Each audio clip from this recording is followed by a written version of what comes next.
Ang kwento ni Tomby.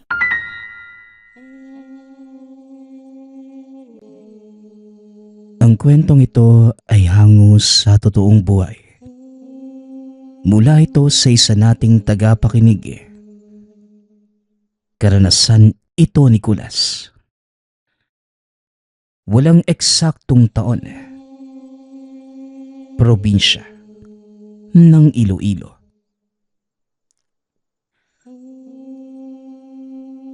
Nagmula sa pamilya ng mahuhusay na manghihilot itong si Kulas.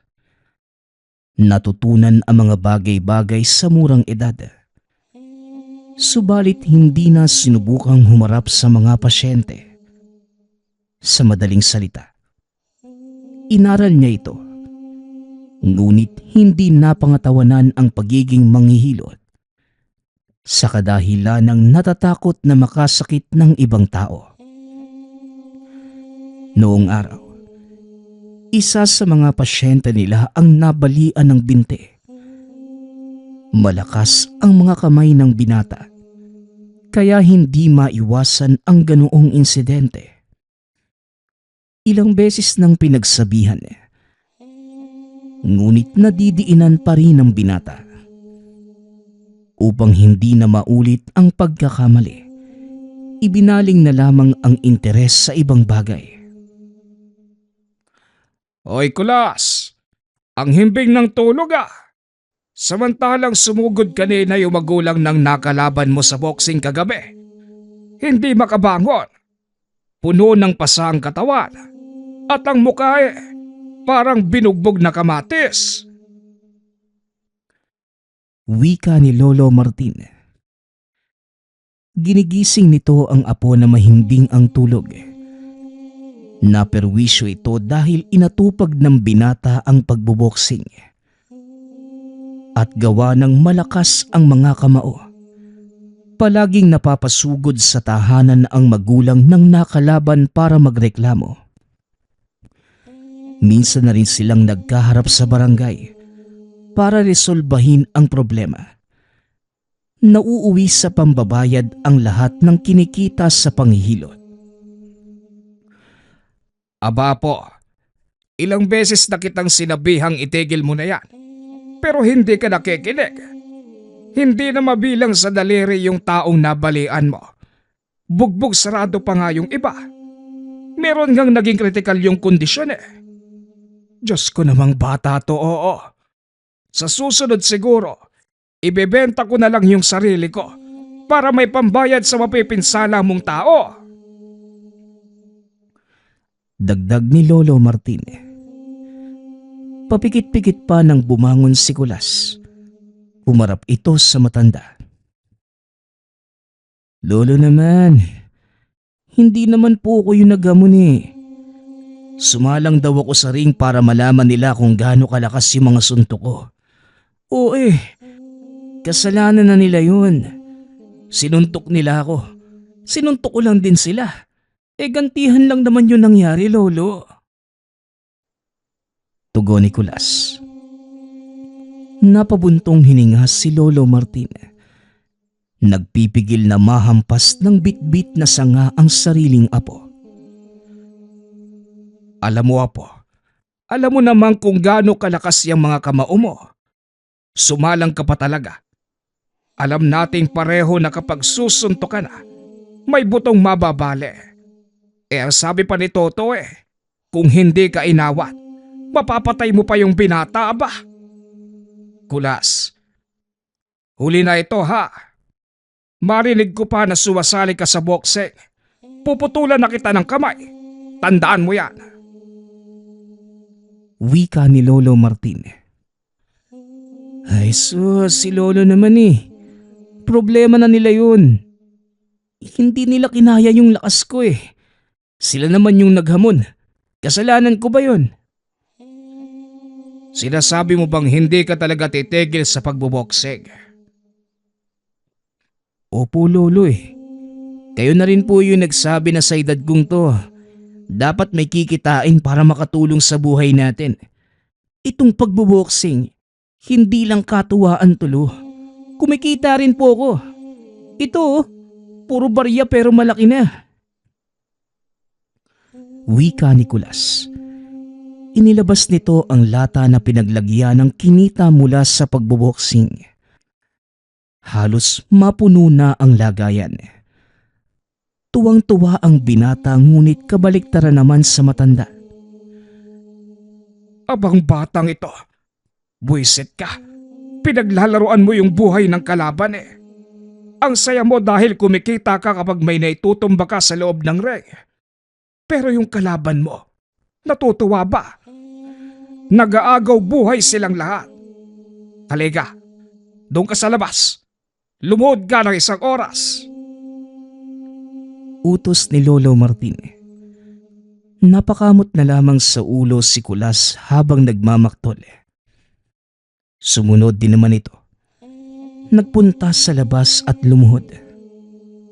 Sa kabilang banda naman, hindi maiwasan ni Lolo Martin na mapaisip ng ibang paraan para maibaling ng apo sa iba ang atensyon. Kinakailangang iwanan ni Kulas ang pagboboksing bago pa may taong mapuruhan ng gusto. Nang makaisip, dali-dali niya itong tinawag. O Lolo, akala ko po ba 1 oras akong luluhod? Wala pa nga yatang 5 minuto eh. Wika ni Kulas nang makalapit. Ba't loko talagang bata ito? Umayos ka. Hindi na pwedeng sasalang ka sa boxing. Baka mamaya pulis na ang pupunta rito. Dahil may napatay kang tao. Napakatigas pa naman ng ulo mo. May ipapagawa ko. Sigurado kong matutuwa ka. Mas masaya ito kesa makipagsuntukan sa ordinaryong tao. Wika ni Lolo Martin. Nabuhay ang kuryosidad ni Kulas nang marinig ang sinabi ng matanda.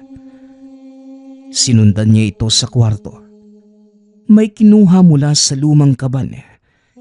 1 kwintas na may palawit na itim na tila butas-butas. Si Lolo Martin pa mismo ang nagkabit nito sa leeg ng binata. Kunot noo siyang napatingin. Siguro naman na po. Alam mo na ang tungkol sa pambibiktima ng aswang sa iba't ibang panig ng bayan. At dahil total matapang ka naman, malakas din ang iyong kamao. Sigurado kung matatalo mo ang kalaban. Kulas, sa puntong ito, hindi na ordinaryong tao ang makakapalitan mo ng suntok. Aswang na. Mga halimaw na nanggugulo sa lugar. Naiintindihan mo ba? Wika ni Lolo Martin. Blangkong napatitig si Kulas sa matanda. Hindi malaman kung ano ang isasagot o magiging reaksyon. Marinig lamang ang salitang aswang. Kinikilabutan na ang binata. Ilang beses itong nakaengkwentro noong dumayo ng ibang bayan para lumaban sa boxing kasama ang kaibigang si Toto. Nakasalubong nila ang nilalang sa daan. Halos mahimatay sa sobrang takot. At kung hindi lamang sumunod kagad ang grupo ng mga tambay na nanonood ng boxing, malalagot sila ng mga sandaling yun. Umalis ang aswang nang malamang maraming nakasunod. Oh, wag mong sabihin, naduduwag ka po. Ang tikas-tikas ng tintig mo. Ang lakas pa ng kamao. Tapos matatahimik kapag makarinig ng salitang aswang. Hoy, dapat hindi lang sa loob ng ring matapang. Dapat sa totoong buhay rin.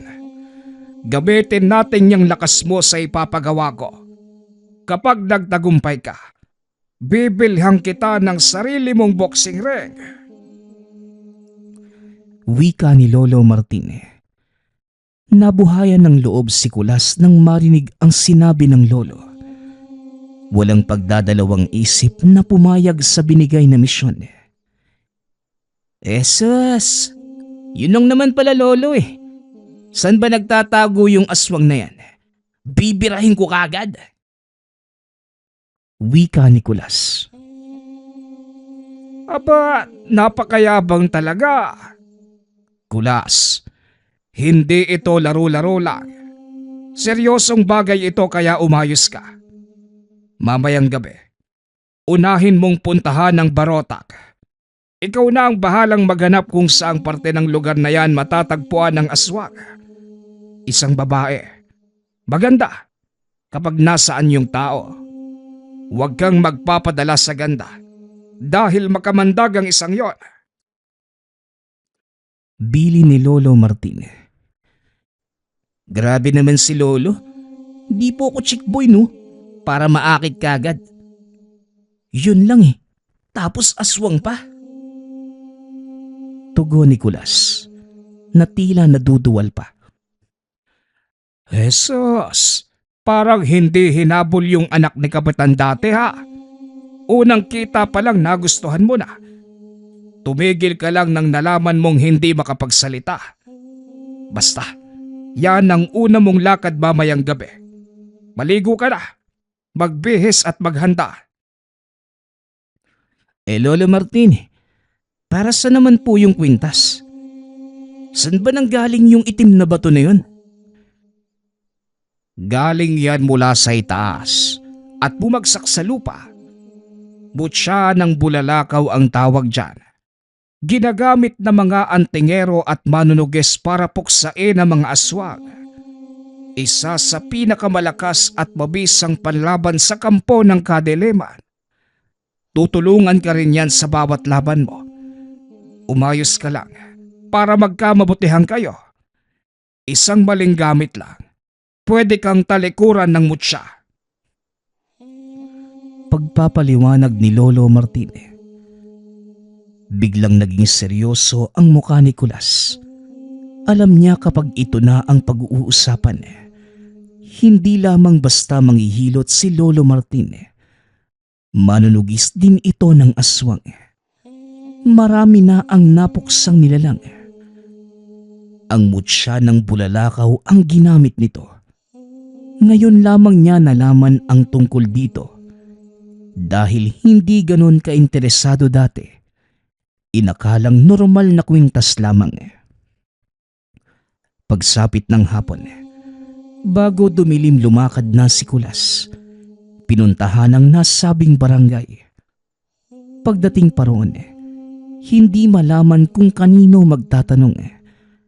Maraming mga tambay sa labas ng tindahan. Kaso nagdadalawang isip lumapit dahil namukaan ang isa.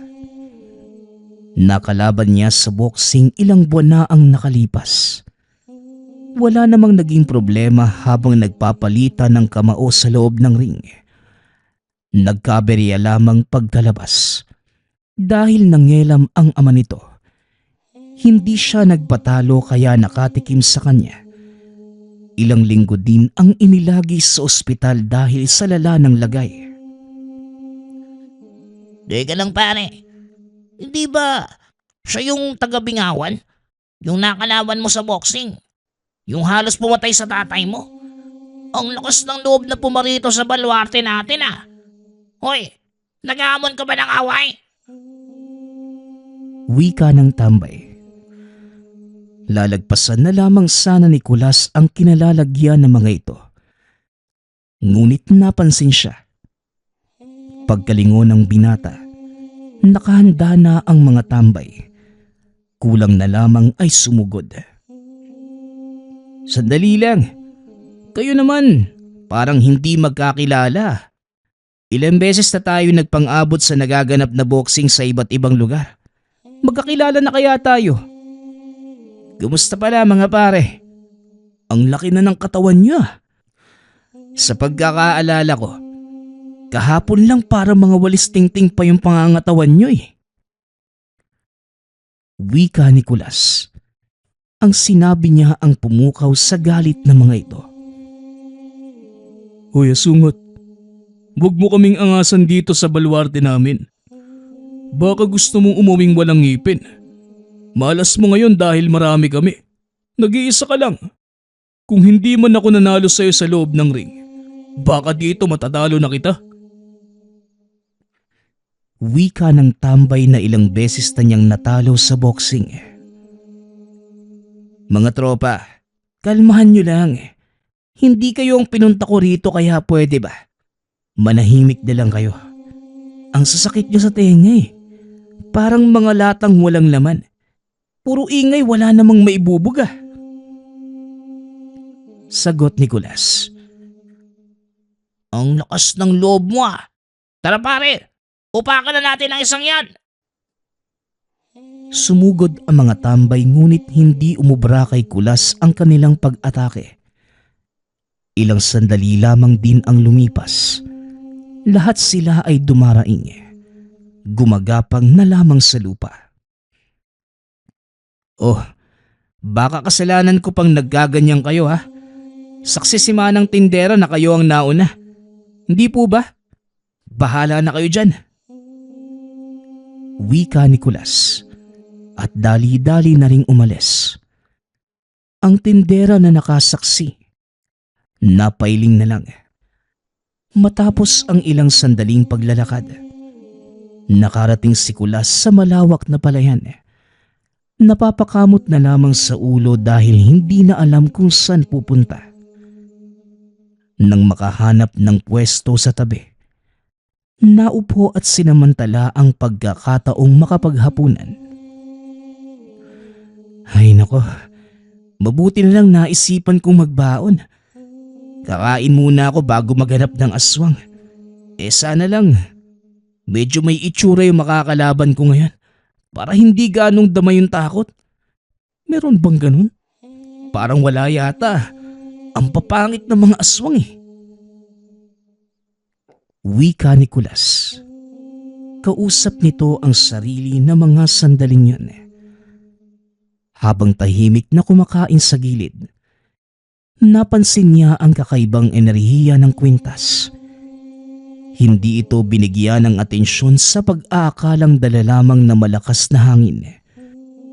Ngunit napapitlag na lamang nang maramdaman ang malakas na kalabog na taglay. Sa gulat ay ilang sandaling natigilan. Grabe, hindi naman sinabi ni Lolo na ganito pala yung mutsyang to. Nagulat tuloy ako. Ayos, swak na swak sa malakas kong suntok. Tama lang talaga na sa akin iniutos ni Lolo Martin yung gawaing to. Lagot sa akin yung mga aswang na yan. Ang tanong lang eh, sang lupalop ko yun mahanap? Hindi bali na. Kung tutulungan naman ako ng mutya, magiging madali lang yung trabaho ko. Wika ni Kulas. Makalipas ang ilang sandali, muling naglakad ang binata. Binabagtas ang kahabaan ng daan kahit walang eksaktong patutunguhan. Sa dulo ng palayan ay may naaninag itong kabahayan.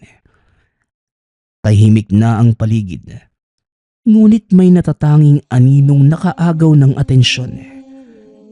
Nasa mismong bubong ito, nang maramdaman ang senyales ng tangan, walang pagdadalawang isip na dumampot ng bato sabay tira sa nilalang. Nasapul ito sa ulo. Lumingon ang nilalang sa kanya. Dali-daling bumaba at saka nagpunta sa kakahuyan. Sinundan naman ito ni Kulas. Mabilis ang mga hakbang na binuntutan ng binata ang dinaraanan ng aswang. Nalingat pa kung minsan dahil nawawala ito. Basta-basta na lamang ding susulpot sa ibang direksyon. Gayunpaman, hindi tinigilan hanggang sa mukaan ng nakaharap. Hindi maiwasan ni Kulas na mandiri sa itsura ng aswang. Lalo pat walang humpay sa pagtulo ang malalagkit nitong laway. Dagdag pa ang napakabaho nitong amoy. Sa tao ang hubog ng katawan, ngunit masyadong maitim ang balat. Mahaba ang kuko sa mga kamay at paa. Nanlilisik ang mga mata at matutulis ang mga pangil. pumapakawala pa ng mahihinang pag-angil. Ang sabi ni Lolo Martin, babae yung aswang. Pero bakit parang matandang lalaki yung kaharap ko ngayon? Manong, mawalang galang na po ha. Pero parang hindi yata tayo nagkakaintindihan. Babaeng aswang po yung pakay ko sa lugar na to. Hindi ikaw. Sige po, diyan ka na. Wika ni Kulas. Sabay talikod ngunit hindi nakahakbang ng sunggaban nito.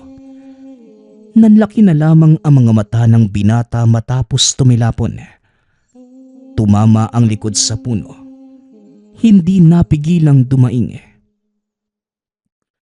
Abat, talaga lang ha? Sige. Tutal, magkaharap na lang din naman tayo. Tara na! Wika ni Kulas. Muling umatake ang aswang.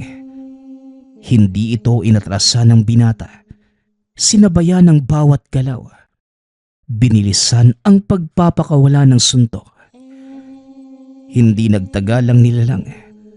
Bumulagta na lamang ito habang hawak-hawak ang dugo ang bibig. Nangingisay at hirap na sa pagtayo. Hay nako, kung hinayaan mo kong umalis, kumpleto pa sana yung ngipin mo ngayon. 1, 2, 3, 4, 5. Ang dami palang natanggal. Imbis kasi na umilag ka, inihaharang mo yung bibig mo eh. Anong laban ng ngipin mo sa kamao ko? Tanggal tuloy. Ano, lalabang ka pa? Wika ni Kulas. Tangka na sanang susuntukin ng binata ang nilalang. Nang mawalan ito ng hininga, humandusay na lamang sa lupa. Tuwang-tuwa naman ang binata dahil may naitumbang aswang. Makalipas ang ilang sandali, iniwanan niya ito at nagpatuloy sa paggalugad ng lugar para hanapin ang babaeng aswang na siya naman talagang pakay.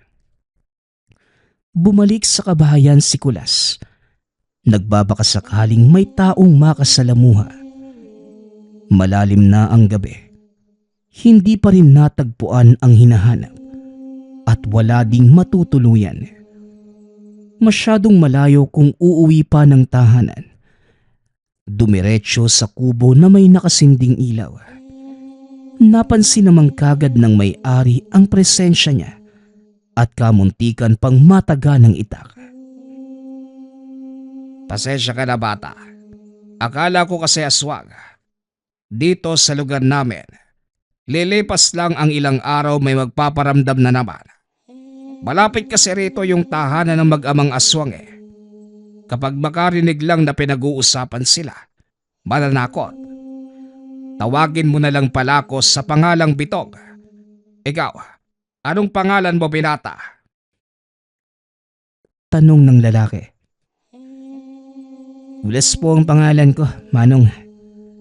Matanong ko lang po, malapit lang ba dito yung tahanan ng mag-amang aswang? Eh kung ganun, baka matutulungan niyo kung matuntun yung tutugisin kong halimaw. Ito po talaga yung pakay ko sa lugar na to eh. May nakalaban nga po kong aswang kanina, pero lalaki naman yun. Wika ni Kulas. Napatitig sa kanya ang matanda. Napaisip sa sinabing aswang. Ilang sandali pa nagsalita ito tungkol sa nalalaman. Matanong ko lang muna iho. Sino ka ba talaga? At bakit parang hindi ka natatakot sa mga aswang na yon? Sa pananalita mo, parang isa kang subok na manunugisa. Tanong ni Mang Bitong. Nagdadalawang isip si Kulas na magsabi ng katotohanan. Hindi siya yung tipo ng tao na nagbibigay ng impormasyon lalo na kung buhay ang pag-uusapan. Ngunit nang makitang mag-isa lamang ang matanda sa tahanan at wala namang maramdamang masamang enerhiya, sinabi na lamang na, "Sabihin na lang po natin na ilang beses ko nang nasubukang tumugis ng aswang. Manong, ito lang talaga ang gusto kong gawin ninyo. Sabihin mo sa akin kung sino ang sinasabi niyong mag-amang aswang. Gusto ko na po kasing matapos ang sadya ko rito para makauwi na ako. Sige, isa kang manunugis ka mo. Sabi mo yan ha. Baka mabaya kapag sinabi ko sa'yo, sa halip na mapatay mo, ikaw itong matugis. Nako, kargo pa ng konsensya ko ang mangyayari sa'yo kung ganon. Tugon ni Mang Bitong. Hindi po ako mamamatay. Hindi ko po pinapangarap yan. Sa lugar na ito, meron talagang pamilya ng aswang na nakatira. Unti-unting namatay ang iba at ang mag-ama na lamang ngayon ang nabubuhay. Ang amang matanda at ang dalagang anak niya. Masyadong mapangahas ang tatay. Makarinig lang ng kahit isang salita laban sa kanila. Susugurin ang bahay mo pagsapit ng gabi. Habang yung anak naman, masyadong maganda. Parang Diyosa ang itsura. Minsan ang nalinlang sa ganda ang mga kalalakihan dito. Yan ang ginagamit na alas para makapangbiktima. Isang pang-aakit, wala na kagad. Kung ganun, tama nga talaga na sa inyo ako nagpunta. Bukas na bukas din. Tutugisin ko silang dalawa, Manong. Ang sabi lang naman ni Lolo, ang babaeng aswang ang pupuksain ko. Pero isasali na rin natin ang tatay para tuluyan ang matapos ang kasamaan nila. Ngayon lang ako nakasalamuhan ng binata na kung magsalita parang ermitanyong maraming kaalaman sa mundo. Saang lugar ka ba nagmula? Nakakagulat ang isang tulad mo. Tanong na matanda. Ngunit hindi na sumagot si Kulas. Sa halip, humingi ito ng unan at kumot. Pagkatapos makahanap ng pwesto, natulog na ito. Napahugot na lamang ng hininga si Mang Bitong. Nahihiwagaan sa presensya ng binata. Hindi na rin ito nag-usisa at natulog na sa sariling kwarto. Kinabukasan, tumulong na muna si Kulas sa gawaing bahay at sakahan. Walang tao sa tahanan ng mag-amang aswang kaya kinakailangang maghintay. Ang sabi ni Mang Bitong, sa gabi lamang nagkakatao ang tahanan ng mga ito. Habang nagpapalipas ng oras, nagpresenta itong mag-araro. Sa kalagitnaan, napansin niya ang isang babae.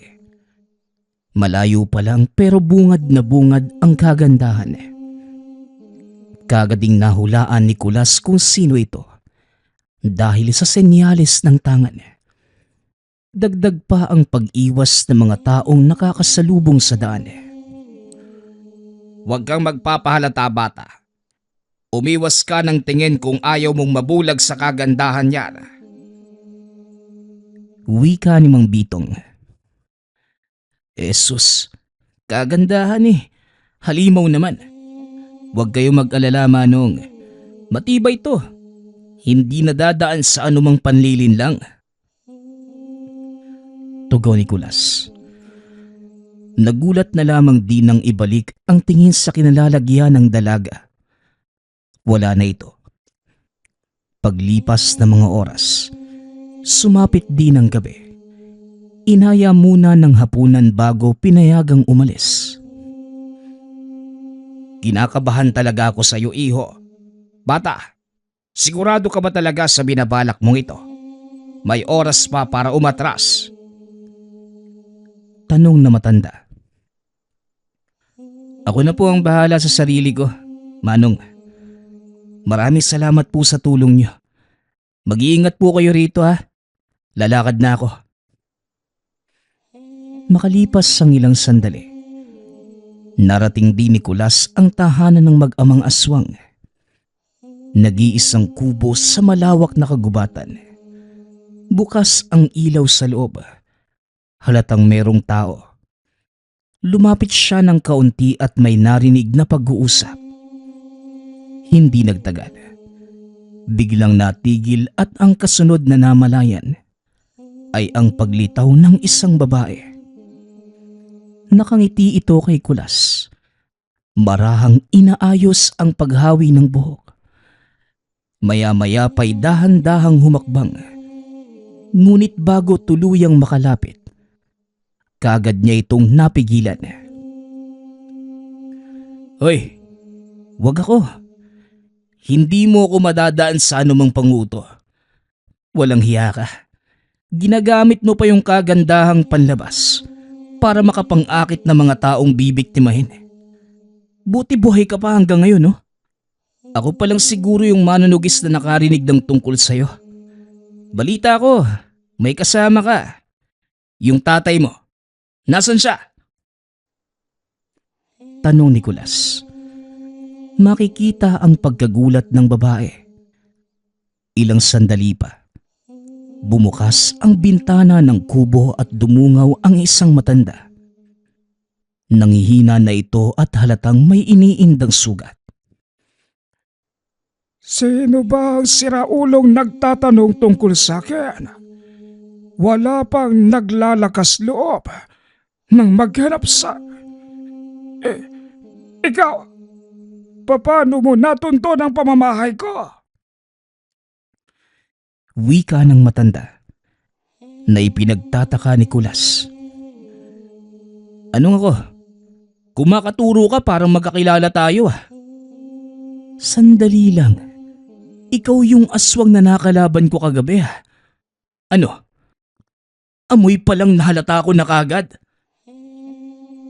Wika ni Kulas nang makilala ang presensya at taglay na amoy ng matanda. Anak, siguraduhin mong mapapatay mo ang lalaking yan. Siya ang sinasabi kong lumapastangan sa akin. Patayin mo! Utos na matanda sa dalagang anak. Ang kapal naman ng mukha mo no? Ako pa talaga yung lumapastangan sa'yo.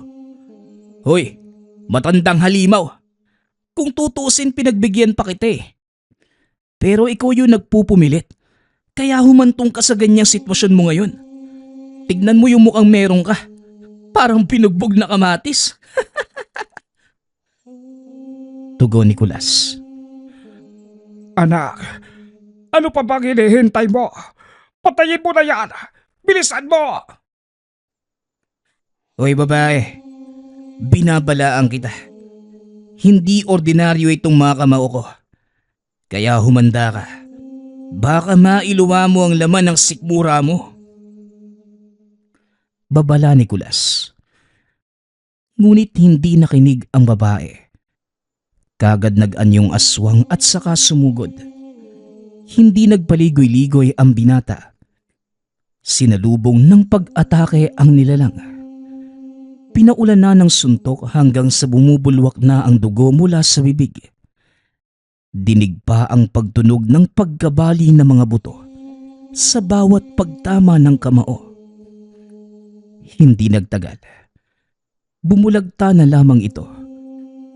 Nangingisay ang katawan. Halatang bali-bali ang buto na parang dinaanan ng isang mabigat na bagay. Ano ba yan? Ang dali namang naitumba. Hindi tuloy ako pinagpawisan. Hoy tanda, lumabas ka nga. Nakulangan ako sa laban natin noong nakaraan at dito naman sa anak mo. Halika, magtuos tayo. Ibigay mo ang lahat ng makakaya mo para maging maganda ang laban. Dali na! Paghamon ni Kulas, paika-ika namang lumabas ang matanda. Gumamit pa ng tungkod para suportahan ang pagtayo. Galit na galit habang tinitignan ang nakahandusay na anak. At sino ka ba? Matagal na panahon na kaming naninirahan dito. Ngayon pa lang kami natunto ng kagaya mong manunugis. Kilala ko ang puwersa mong taglay. Ang bakas ng mutya na bumagsak dito sa lupa. May tinatangan ka ba? Tanong na matanda. Hulaan mo, tanda. Ang dami mong sinasabi. Lalabang ka ba o ano? Hindi naman pwedeng ang anak mo lang yung mapatay ko. Dapat ikaw na rin. Sandali. Hindi ba wala ka ng buhay kagabi? Paano ka nakauwi? At ito buhay na buhay sa harapan ko. Pusa ka ba para magkaroon ng siyam na buhay? Tanong ni Kulas. Naguguluhan na rin ang binata na mapagtanto ang kaganapan. Bago iniwanan ang aswang na nakalaban, sinigurado niyang wala ng hininga. Ngunit nandito ito sa kanyang harapan ngayon. Buhay na buhay pa. Umagalpak ng tawa ang matanda sa naging reaksyon ng binata. Ngayon alam ko na isa kang ang baguhan. Malaman ng salita mo pero kulang sa kaalaman. Ang kagaya ko, hindi basta-basta namamatay ng ganun-ganun lang. Kinakailangan mong pagpira-pirsuhin ang katawan para tuluyang Ganun ba? Maraming salamat sa impormasyon ha. Ngayon mananahimik ka na. Wika ni Kulas. Kumilos kagad ang binata. Inatake ng inatake ang matanda. At dahil sa panghihina nito, hindi makalaban. Sa puntong yun naman, sinunod niya ang sinabi ng nilalang. Dinurog na mga kamao ang bawat bahagi ng katawan. Winasak ang bungo. Paulit-ulit na sinuntok ang tiyan hanggang sa mailuwa ang sariling laman. Binalian pa ng mga buto at siniguradong walang dugong maiiwan sa mga ugat nito.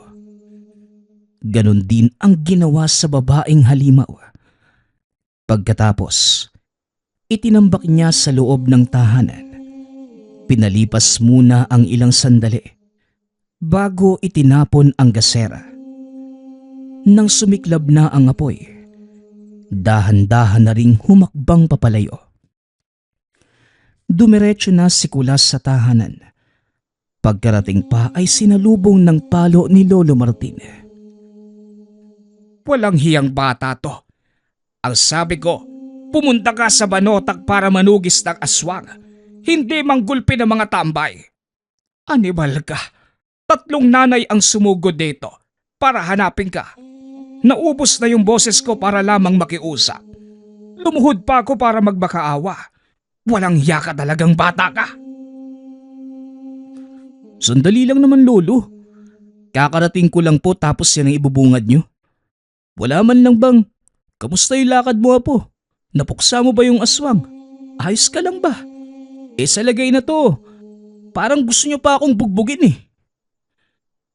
Huwag mo ngang ibahin ang usapan na po. Ang tigas talaga ng ulo mo, Kulas.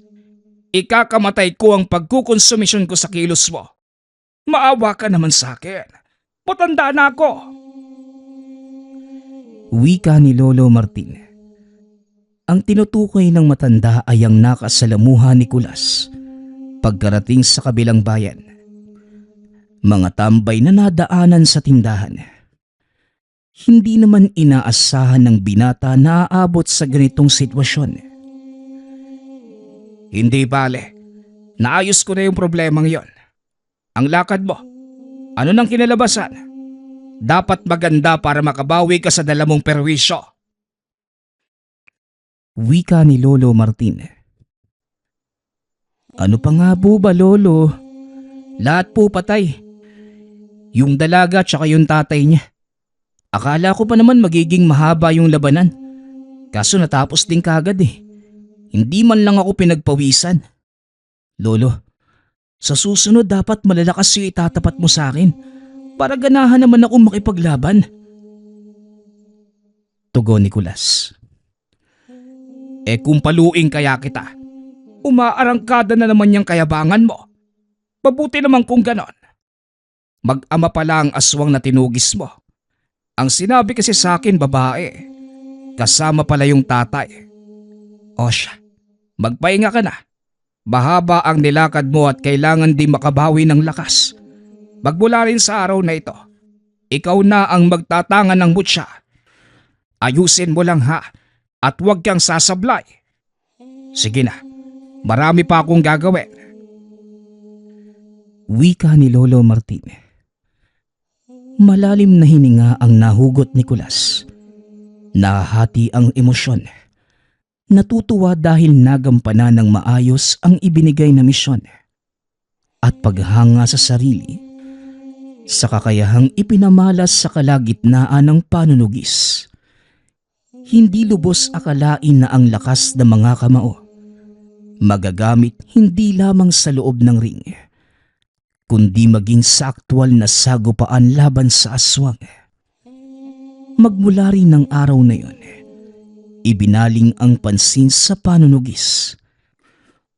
Kalabang nilalang na ang pinapaulanan ng suntok, hindi ang ordinaryong tao sa loob ng ring. Ang susunod nating kwento ay mula sa isa nating tagapakinig. Karanasan ito ni Berting. Walang eksaktong taon. Probinsya ng Iloilo.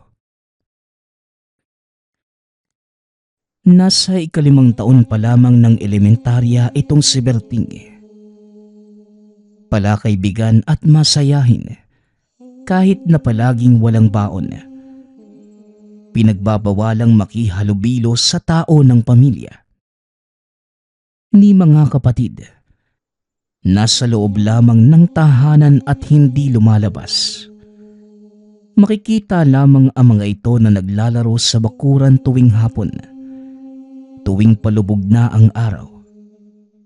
May mga kondisyon ang mga ito na hindi sila pwedeng masikatan ng araw. Kada tinatamaan ng sikat ng araw, hindi sila nakakakita at nasusunog ang balat. Namumukod tangi lamang si Berting. Siya lang sa 5 magkakapatid ang walang ganitong kondisyon. Kahit na palaging napapagalitan dahil sa katigasan ng ulo, ang nais pa rin niya ang masusunod na maging malaya.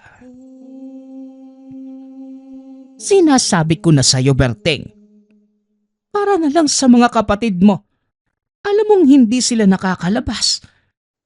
Kaunting konsiderasyon naman, anak. Huwag kang maging makasarili. Wika ng ina na tawagin na lang natin sa pangalang Pading. Nanay, hindi naman po ako makasarili. Gusto ko lang po namang maramdaman na may buhay ako. Gusto ko pong magkaroon ng maraming kaibigan. Hindi sa 4 na sulok ng bahay natin. Patawarin niyo po ako, ina. Mahal ko po yung mga kapatid ko. Pero hindi niyo po ako masisisi kung ganito ako. At ganyan sila. Tugon ni Berting. Padeng, hayaan mo na. Darating ang araw. Maiintindihan din ng batang yan. Sa ngayon, Berting, ibibigay namin ang kalayaang gusto mo. Pero sa isang kondisyon. Pagdating ng panahon kami naman ang hihingi ng pabor sa'yo. Sana mapagbigyan mo din kami. O sige, hahayaan ka namin sa lahat ng kagustuhan mo. Kung yan sa palagay mo ang makakabuti.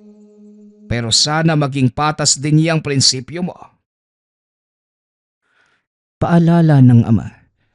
Natawagin na lang natin sa pangalang Fausto.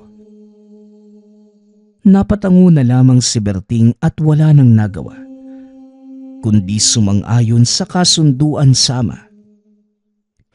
Lingid sa kalaman niya ang tinatago nitong lihim patungkol sa pinagmulan nilang angkan. Malapit nang maging ganap na binata si Berting. Maipapasa na ang bertud ng lolo na kailanman hindi pa niya nakikita. Tinago ng mga magulang ang lolo. Hindi ito namamatay dahil sa paghihintay ng lahi na mapagpapasahan ng bertud. Hindi ito maipapasa sa mga anak o apo na hindi pinili o pinagkalooban ng natatanging katangian. Kawangis ng kay Berting. Ilang dekada nilang hinintay na magkaroon ng batang isisilang, nakakaiba sa kanilang lahi.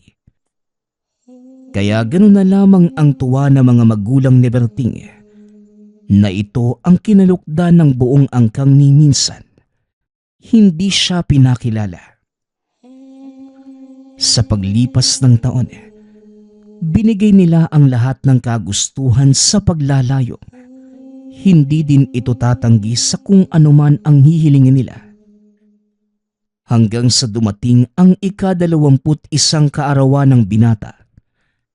2 araw bago ang kabilugan ng buwan. Tay, napakadami naman pong bisita. Hindi ko po kilala yung mga yan Wika ni Berting. Oo anak, pinaghahandaan talaga ng pamilya ang layag mo. Tugon ni Nanay Pading. Matagal ka nang hinihintay ng angka natin, anak. Ilang dekada na mula sa mga tiyo at tiya mo. Ngayon, masaya nila tayong babatiin. Ikaw ang namumukod tangi sa pamilya kaya maghanda ka na. Wika ni Tatay Fausto. Nagtataka ang binata kung saan galing ang mga taong nasa bahay. Kaparehas ang itsura nito sa mga kapatid. Sakay ng bus na pagmamay-ari ng tiyuhin. Kasama ang buong angkan. Pinuntahan nila ang lugar kung nasan ang tahanan ng lolo. Malayo ang lugar at inabot sila ng 10 oras sa biyahe. Hindi natutuwa ang binata. Kaarawan niya ng araw na yun. Ngunit hindi man lamang naimbita ang mga malalapit na kaibigan. Kabilin-bilinan ng ina na hindi siya magdadala ng kahit na sino maliban sa sariling kamag-anak. Paglipas naman ng ilang oras na paglalakbay, narating nila ang lugar kung nasan ang tahanan ng lolo. Isang lumang mansyon sa kalagitnaan ng kawalan. Mag-aalas 7 na ng gabi habang pababa ng bus. Nakita niyang nag-uunahan ang mga kapatid papasok sa lugar. Tila matagal na itong nakapunta roon. Samantalang ito ang kauna-unahan niya. Nagtataka man, minabuti na lamang ng binata na tumahimik. Ilang minuto ang makalipas ng tinipon sa mahabang mesa ang mga panauhin. Nakaupo ang lahat at hinihintay ang pagbaba ng lolo. Padating na si amo. Magsihanda kayong lahat. Wika ng katiwala. Natawagin na lang natin sa pangalang Miding.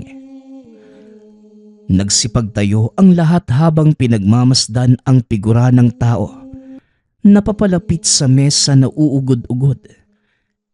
Biglang natakot si Berting nang makita na walang kahit isang buhok ang katawan ng matanda. Namumula ang mga mata. Mahaba din ang kuko.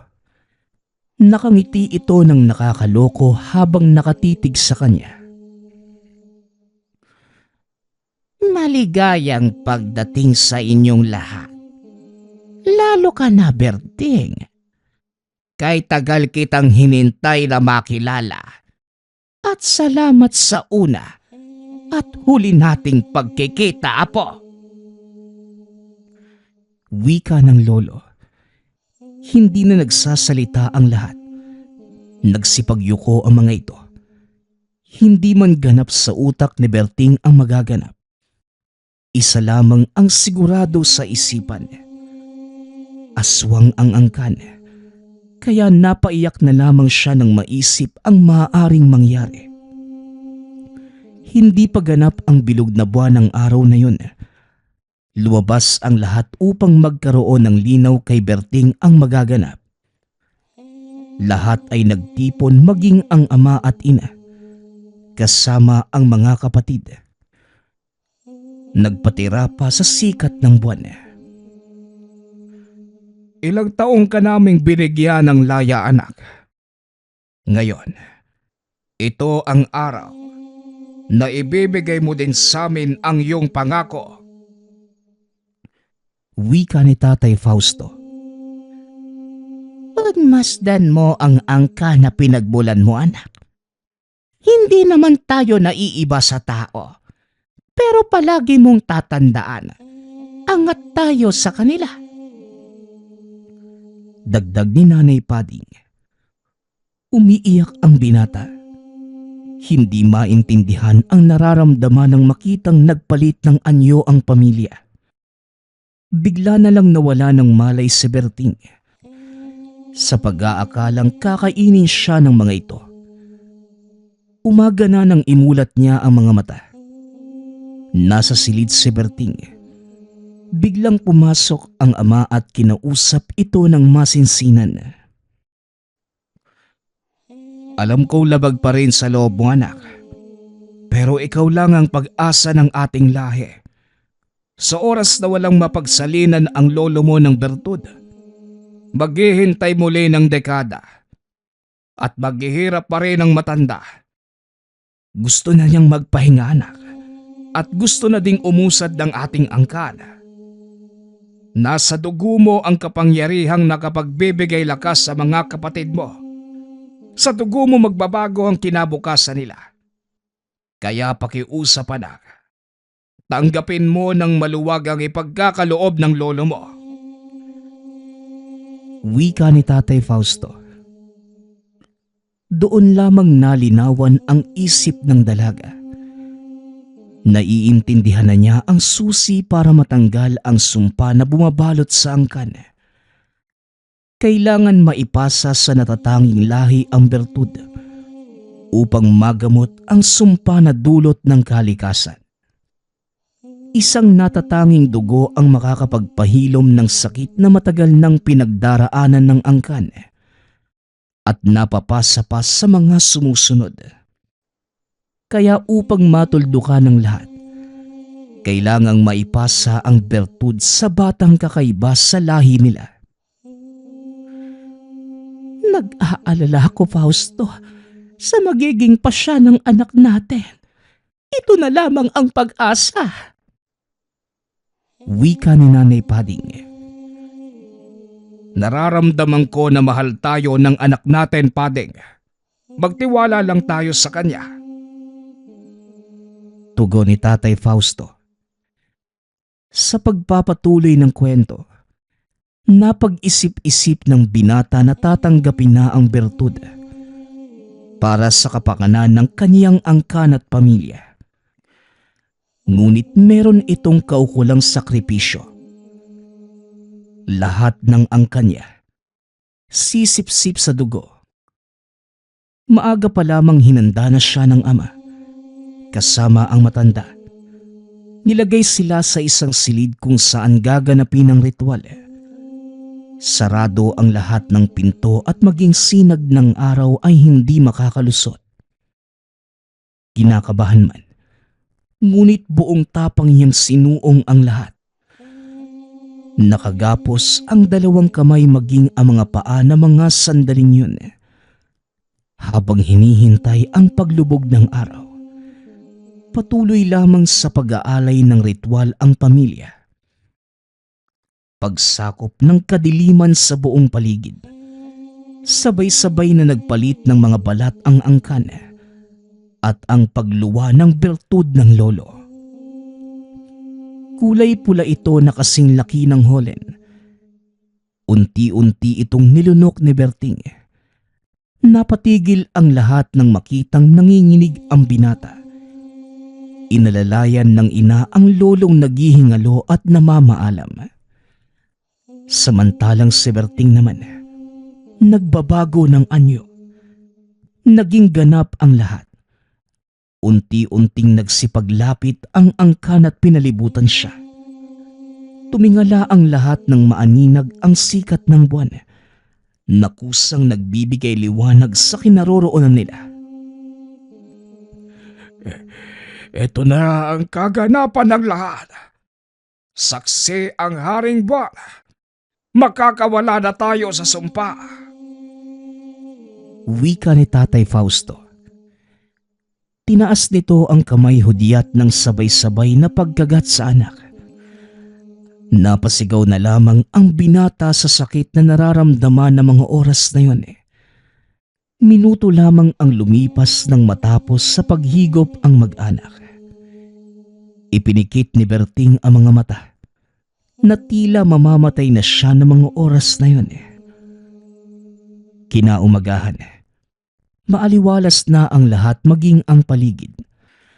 Naging maayos na ang mga kapatid na tila walang nangyari. Muli silang sumakay ng bus pabalik ng tahanan at sarilidad. Nawala man ang sumpa na dulot ng kalikasan, hindi pa rin nila mawala sa dugo ang pagiging hayok sa laman. Sa kasalukuyan, maayos na bumalik ang binata sa eskwela ngunit merong kakaiba. Nangako ito sa sarili na hindi kakain ng tao kung ito'y para sa pansarili lamang. Kailangan ay iaalay ito para sa angkan. Ang lahat ng sikretong ito naikwento ng isa sa mga kapatid niyang mas piniling lumayo nang mapagtanto na hindi na maganda ang ginagawa ng aswang na minsang inalay ang dugo para sa sumpa. Nagpapasalamat nga pala ako sa lahat ng sumusuporta sa ating channel. Nawa ay patuloy niyong suportahan at pakinggan ang ating mga kwento. Hanggang sa muling pakikinig. Paalam.